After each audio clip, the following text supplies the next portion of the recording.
लगता है एक आत्मा को एक आत्मा बुला रही है, क्यों जाऊं? मुझे तो परमात्मा बुलाएगा तब जाऊंगा, इसलिए आगे चले जा रहे हैं। वेद व्यास जी ने आगे चल के देखा, कुछ गंधर्व कन्या जल में स्नान कर रही थी कि गंधर्व कन्याओं ने जैसे वेद व्यास जी को देखा, अपने अपने कपड़े उठाए, अपने तन को ढांक लिया। जब तन को ढांका तो वेद व्यास जी ने कहा, अरे देवियों, मेरा जवान पुत्र यहां से निकल के गया, तब तो आपने शरीर को नहीं ढांका, और मेरी इंद्रियां शिथिल हो गई हैं, मेरी इंद्रियां शिथिल हो चुकी हैं, मैं बुजुर्ग हो गया हूं, मैं बूढ़ा हूं, मुझे देखकर शरीर ढांकती हो, कारण बताओ। कहने लगी, महाराज, ये जो आपका बेटा गया है, इसे बूढ़े से, जवान से, स्त्री से, पुरुष से कोई मतलब नहीं है। ये तो खुद को भी स्त्री मानता है और हम भी स्त्री हैं, तो स्त्री स्त्री से कैसा पर्दा करे? ये तो आपकी नजर में हम जवान हैं, आपकी नजर में हम बूढ़े हैं, आपकी नजर में आप बूढ़े हैं, और आपकी नजर में हम स्त्री हैं, लेकिन आपके पुत्र की नजर में तो हम एक आत्मा हैं। इसलिए आत्मा आत्मा से कैसा पर्दा करे, इसलिए उसे देखकर हमने पर्दा नहीं किया। वेद व्यास जी को ज्ञान हुआ, वापस चले गए। अब बेटा को लेने गए थे, बेटा को नहीं ला पाए, तो पत्नी के पास किस मुंह से जाऊं मैं? इसलिए कुटिया में जाकर बैठ गए एक कोने में और बेचैन है, चिंता लगी है, मन व्याकुल है। तभी वहां नारद बाबा का आगमन हुआ। नारद बाबा ने कहा, अरे वेदव्यास, तुम्हारे चेहरे को देखकर लगता है कि तुम्हारे मन में कोई वेदना है, तुम्हारे मन में कोई कष्ट है। क्या तुम्हें कोई क्लेश लगा है? आखिर तुम्हारा मन बेचैन क्यों है? सवै पुंसाम परो यतो भक्ति रत्तो क्षजे अहेतुक्य प्रहीहता आत्मा संप्रसीदति वासुदेवे भगवती भक्ति योगः प्रयोजिता जनयत्मासु वैराग्यं ज्ञानम चायद हेतुकम्। तुम्हें धन का कष्ट है, तुम्हें तन का कष्ट है, तुम्हें समाज का कष्ट है, आखिर तुम्हें कष्ट क्या है? तुम मुझे बता सकते हो, क्योंकि तुम भी संत हो और मैं भी संत हूं। आखिरकार मुझे बताओ ना, तुम्हें क्या कष्ट है? वेद व्यास जी महाराज ने कहा, महाराज क्या बता मैं, 4 वेद 6 शास्त्र को रच कीना तैयार, मन में शांति ना मिले कुछ नारद कहो विचार। मैंने वेद शास्त्रों की रचना करी, अनेक प्रकार की कथाओं को बोला है, लेकिन पता नहीं मेरा बेटा जब से मुझे छोड़ के गया है, मेरे मन में प्रसन्नता नहीं रहती, मेरे मन में खिन्नता रहती है, मेरा मन शांत नहीं है। नारद बाबा ने कहा, अच्छा मैं तुमसे एक प्रश्न करता हूं, जितनी कथाएं तुमने लिखी हैं, जितने पुराण तुमने रचे हैं, उनमें संतों की कथा को गाया है? बोले नहीं। भक्तों की कथा को गाया है? बोले नहीं। भगवान की बाल लीलाओं को बोला है? बोले नहीं। भक्तों की कथा गाई नहीं, बाल लीलाओं का निरूपण किया नहीं, संतों का गुणगान किया नहीं, तो तुम्हारे जीवन में शांति नहीं आ सकती। क्यों? क्योंकि गुरु गोविंद दोनों खड़े काके लागे पाँव। बलिहारी गुरु आपने गोविंद दिए बता। जिस जीवन में संत नहीं आएंगे उस जीवन में भगवंत भी आने वाले नहीं। हमारे जीवन में गुरु का आना बहुत जरूरी है, संतों का आना बहुत जरूरी है। जब तक तुमने संत चरित्रों को नहीं गाया तब तक तुम्हारे मन में शांति भी आने वाली। तुम्हें क्या लगता है जो मैं रात दिन नारद बना फिरता हूँ, रात दिन नारायण नारायण गाता फिरता हूँ, ये ऐसे ही बन गया? नहीं, मैं भी संत कृपा से ही नारद बना हूँ और अपने पूर्व जन्म की कथा इनको बताने लगे। पूर्व जन्म की कथा क्या है? पुरानी जन्म में नारद बाबा एक दासी के पुत्र थे। किसके थे? दासी के पुत्र। दासी के पुत्र होने के कारण ये लोगों की सेवा करते थे, अपना जीवन यापन करते थे। इनकी माता औरों के घर में बर्तन साफ करना, झाड़ू पोछा करना, ये सब करती और अपने लिए भोजन जुटाया करती थी। और महात्मा जब आए संध्या काल में जाना चाहते थे कि इन्हें चतुर्मासा प्रारंभ हो गया। कितने लोग हैं जो चतुर्मासा जानते हैं? हाथ उठाना जरा। चतुर्मासा बस एक।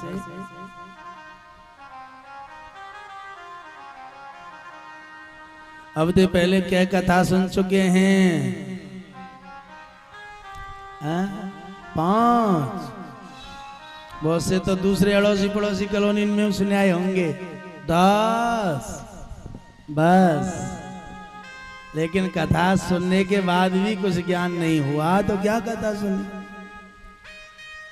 ज्ञान इसलिए नहीं होता कि तुम लोग कथा सुनते हो पल्ला झार। कथा का स्वभाव होता है, कथा के रूप होते हैं। एक होता है बेड़ा पार कथा। कौन सी?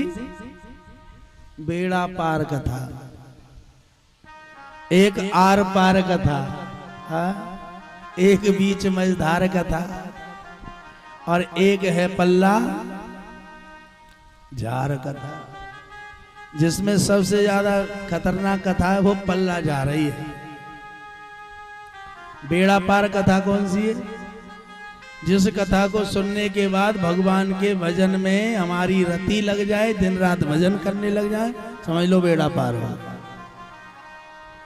एक आर पार कथा, जिस कथा को सुनने के बाद ये ज्ञान हो जाए कि तो अब जा पार के बा पार, या तो अरे ये तो सब ढोंग ढपार कर रहे हैं। कथा सुनने के बाद ये लगे कि तो ढोंग ढपार है, तो यही पार रह गए। और कथा सुनने के बाद ये लगने लगे भाई कथा ही सार है, सब झूठा जंदार है, तो पार हो गए। आर पार बारो सौदा। और एक मझधार, कथा सुनने आवे तब तो खूब आनंद ले में, और कथा सुनने के बाद हम नाए कहू के हमारो नाए, वो हो गई मझधार। ना वो इस पार है ना उस पार। और एक है पल्ला झार। कथा में बैठे जब तो नारे तोरे डाल रहे हैं, और कथा में ते निकरे तो ये पल्ला झारेंगे। ले महाराज तेरी कथा तो ही मुबारक, हम तो चले प्रसाद लेके। पल्ला झार है। तो जो पल्ला झार कथा सुनते हैं उनको तो समझ लो भगवान ही मालिक है। उनको कुछ भी पूछो तो वो ऊपर की तरफ सीलिंग देखने लग रही कौन से कलर की है। बोलो वृंदावन बिहारी लाल की। चतुर्मासा किसे कहते हैं? चतुर्मासा कहते हैं, चतुर माने 4 और मासा माने महीने, 4 महीने। हमारा जो वर्ष है, एक साल जो है वो 4-4 महीने के 3 हिस्सों में बटा है। 4 महीने सर्दी के, 4 महीने गर्मी के, और 4 महीना जो अब चल रहे हैं जमुना मैया के। 4 महीना बरसात वाले। तो जो बरसात वाले 4 महीने हैं उन्हें संत लोग चतुर्मासा कहते हैं। क्या कहते हैं? और चतुर्मासा लगते ही संत भगवान कभी एक स्थान से दूसरे स्थान पर नहीं जाते हैं। क्यों नहीं जाते? वो इसलिए नहीं जाते कि चतुर्मासा लगते ही बारिश शुरू होती है। बारिश शुरू होती है तो जमीन में छुपे हुए जीव जो छोटे छोटे होते हैं, कई बार एक गिरधार जिससी चलती है ना, जो एक ही जगह पे हजारों होते हैं, गिरजियाई बोलते हैं, गिरजियाई गांव में, जो एक के ऊपर एक सवार होके चलते हैं। डबल स्टोरी का ट्रक। तो ऐसे जीव जमीन से बाहर निकलते हैं और हमारे पैरों में दबकर मर जाते हैं। तो संत भगवान ऐसे समय पर कभी घर से बाहर नहीं जाते हैं, एक ही जगह बैठकर रहकर भजन करना पसंद करते हैं। चतुर्मासा प्रारंभ हुआ। नारद बाबा दासी पुत्र हैं, तो इन महात्माओं ने निश्चित किया कि 4 महीने तक हम कहीं बाहर नहीं जाएंगे, अब इसी नगर में रुकेंगे। नारद बाबा कहने लगे, जैसे मेरी माँ को पता चला कि महात्मा रुके हैं, तो मेरी माँ उन संतों की सेवा करने लगी। 4 महीने तक मेरी माँ ने खूब सेवा करी, तो मैंने भी करी। आखिरकार जब संत भगवान जाने लगे तो मैं उन संतों के साथ जाने की जिद करने लगा। मैं तो बाबाओं के साथ जाऊंगा, मैं तो बाबाओं के साथ जाऊंगा। लेकिन बाबा लोग मेरी माँ से बड़े प्रसन्न हुए सेवा के कारण। चलते समय कहा, देवी कोई वरदान मांगो। तो मेरी माँ ने एक ही वरदान मांगा, जो बेटा मेरा तुम्हारे साथ जाने को जिद कर रहा है उसको ऐसा समझा दो कि वे तुम्हारे साथ ना जावे। यही वरदान है।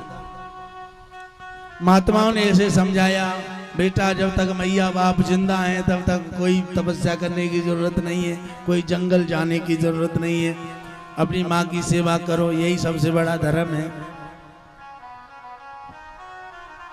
अब इसकी रति तो संतों के प्रति बहुत ज्यादा लग गई थी। अब महात्माओं के समझाने पे समझ तो गया, लेकिन कैसे समझा? वो समझ गया जब तक मैया रहेगी, जब तक जंगल को नहीं जा सकता, इसलिए भजन कर रहा है। क्या भजन कर रहा है? हे राम हे राम हे राम हे राम, हे कृष्ण हे कृष्ण हे कृष्ण, हे नारायण नहीं कर रहा। तो क्या कर रहा है? वो कर रहा है, हे भगवान मेरी मैया, हे भगवान मेरी मैया मर जाए।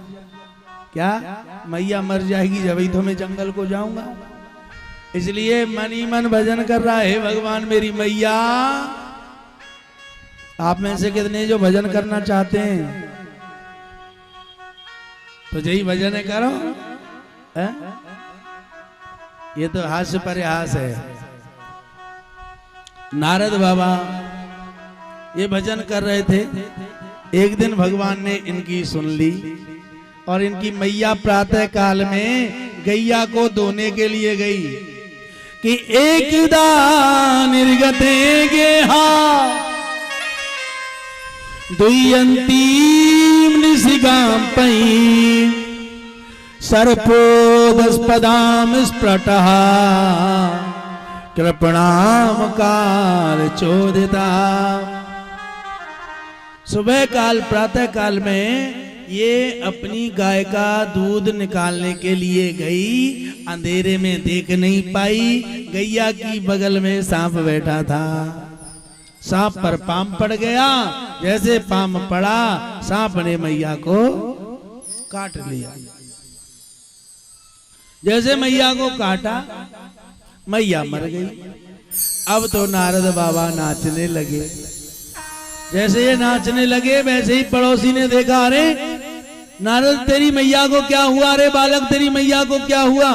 सोचने लगा पड़ोसियों के सामने नाचूंगा तो क्या कहेंगे, इसलिए झूठ मूठ को रोने लगा। अच्छा, रोना भी दो प्रकार से होता है, एक सच को और एक झूठ को। झूठ मूठ का रोना माताओं को ज्यादा आता है कि नहीं? ये कब पता चलता है पता है? ये तब पता चलता है जब रिश्तेदारी में कोई बड़ो बूढ़ो,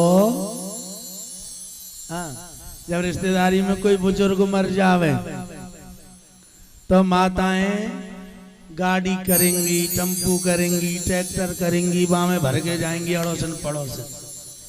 और ज्यादा बड़ो बूढ़ो होए तो रास्ता में बड़े बड़े रम ढोला गबते जाएंगे, हाँ, बड़े बड़े भजन गबते जाएंगे। और दरवाजे पे जैसे मैया पहुंची, देखो कैसी गंगा जमुना प्रकट हुए और आंसू उनकी धारा शुरू। और बहुत सी मैया तो गीत सो गाँव में रो में ना है, कल तो फोन करके दाल बनवाई, कल तो न्यो कह रो लाली कैसी है, कल तो न्यो कह रो मोती याद आ रही है, मुझे का पता आज मर जाएगा है? नहीं तो मैं मरन ना देती, तू रोक लेती, तेरे बाप रोक ले तो है? मरवे बारो तो मरेगो ही, लेकिन फिर भी गीत गाती है। तो जो ऐसे कहानी कहती है वो दिखावे का रोना होता है, और जो सच में रोने वाले हैं वो तो रोते ही हैं। तो नारद बाबा दिखाने का रोने लगे। नारद बाबा जैसे पड़ोसी जब तक रहे तब तक खूब रोते रहे, लेकिन जैसे पड़ोसी गए वैसे ही नारद बाबा ने जिस कुटिया में मैया का प्राणांत हुआ था उसी कुटिया में आग लगा दी और आग लगा के जंगल को भाग गए। और महाराज वहां इतना भजन किया, इतना भजन किया कि महाराज शरीर पर दीमक चढ़ गई, शरीर का ध्यान ही नहीं है। अब इतने रोए, ठाकुर की रुदन भक्ति इनके हृदय में प्राकट हो गई, उस दीमक में पानी बनकर मिलने लगे। आखिरकार भगवान को इतना इन पर भाव आया, भगवान प्रकट तो नहीं हुए, आकाशवाणी करी, हे बालक मैं तुम्हारी भक्ति से अति प्रसन्न हूं, इस समय मैं तुम्हें दर्शन तो नहीं दे सकता लेकिन आशीर्वाद देता हूं, इस शरीर को छोड़कर जब मेरे धाम आओगे तो मेरे विशेष पार्षद बनोगे। और संतों की कृपा से मैं नारद बन गया, वेद व्यासी को बताया। वेद व्यासी महाराज कहने लगे तो मुझे क्या करना चाहिए, मुझे भी वो कथा बताओ ताकि मैं उसे लिख सकूं। तो नारद बाबा ने 4 श्लोकों की भागवत कथा, कितने श्लोकों की? 4 श्लोकों की। पहले ये भागवत कथा कहां से प्रकट हुई? ब्रह्मा को नारायण ने ये अमर कथा बतलाई, जब सुनी कथा ब्रह्मा से मुनि नारद के मन भाई। जब नारद ने सुनी, नारद ने यही कथा 4 श्लोकों में गाई। इसी कथा को 4 श्लोकों में आज वेद व्यासी को गाया। वेद व्यासी ने इसी कथा को 18,000 श्लोकों में बदल दिया। जब 18,000 श्लोकों में श्रीमद् भागवत कथा को बदल दिया तो महाराज अब सोचने लगे, कथा में जो वर्णन हुआ है वो कलयुग का वर्णन भी हुआ है। अंत में जब कथा का वर्णन हुआ है तो उसमें कलयुग के वर्णन में बताया कि जब घोर कलयुग आएगा तो भाई भाई को मारने लगेगा। घोर कलयुग आएगा तो कोई भी किसी से सत्य नहीं बोलेगा। घोर कलयुग आएगा तो महाराज जिस कन्या को हम अबोध कहते हैं 7 वर्ष की, वो 7 वर्ष की कन्या मां बन जाएगी, 12 वर्ष की कन्या नानी बन जावे। ऐसा कलयुग आने वाला है। और जो व्यक्ति आज 7 फुट के, 6 फुट के, 5 फुट के हुआ करते हैं उस समय सिर्फ 1.25 फुट के रह जाएंगे। कितने? आप कहोगे कैसे माने? तो प्रमाण है। कलयुग की आयु है 4,32,000 वर्ष। कितनी? जोर से बोलो। 4,32,000 वर्ष। और जब कली काल प्रारंभ हुआ था तो हर व्यक्ति 7 फुट का होता था। कितना? 7 फुट का। और अभी कलयुग में से 5,500 वर्ष निकले हैं।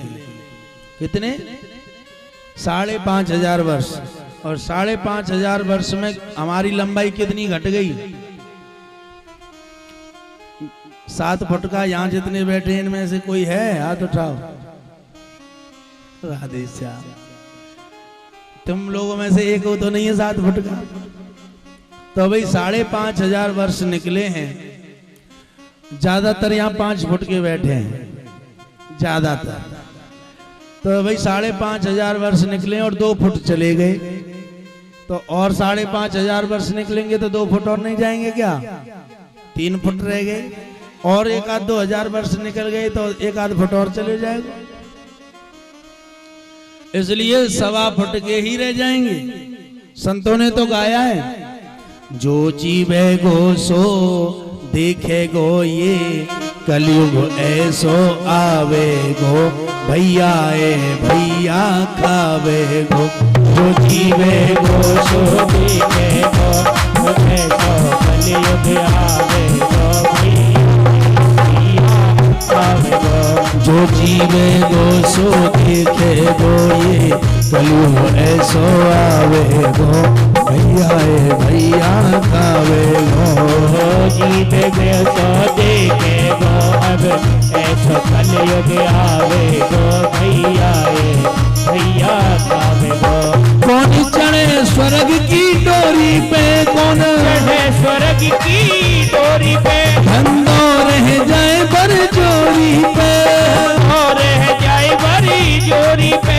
किसी से कहो स्वर्ग चलोगे, वो कहेंगे ना हम तो यहीं ठीक हैं। किसी से कहोगे कथा सुनने चलोगे, ना हम तो यहीं ठीक है, हम तो यहीं से सुन लें। कौन चढ़े स्वर्ग की डोरी पे, चढ़े स्वर्ग की डोरी पे, धंधो रह जाए पर जोरी पे, धंधो रह जाए बड़ी जोरी पे। और आगे चल के ऐसा होगा, काम धंधा उसी का चलेगा जिसकी लाठी उसकी भैंस, जिसकी लाठी में दम होगा उसी की दुकान चलेगी।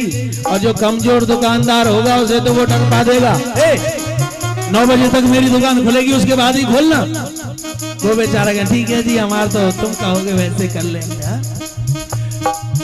धंधो रह जाए बारी पे, धंधो रह जाए बारी चोरी पे, 6-7 बरस की चोरी पे बालक बच्चों जावे गो, भैया ए भैया खावे गो, जो पीवे गो सो पावे गो, अब ये सो कलयुग आवे गो, भैया ए भैया खावे गो।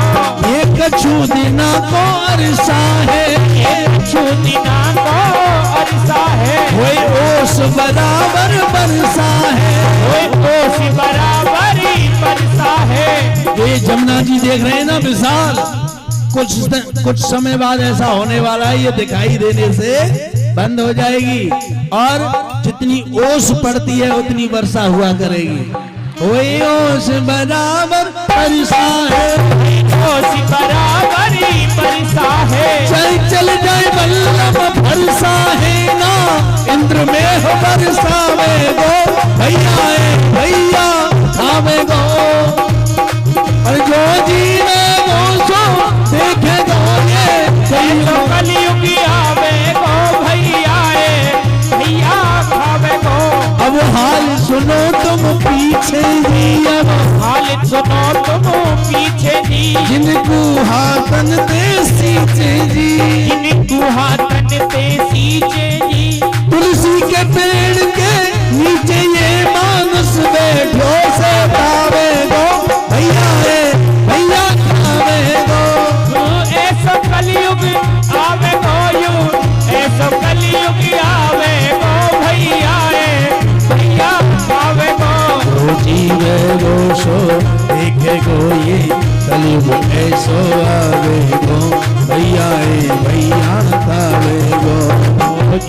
गो तो दिखे गो अबे तो कलयुग आवे गो भैया भैया आवे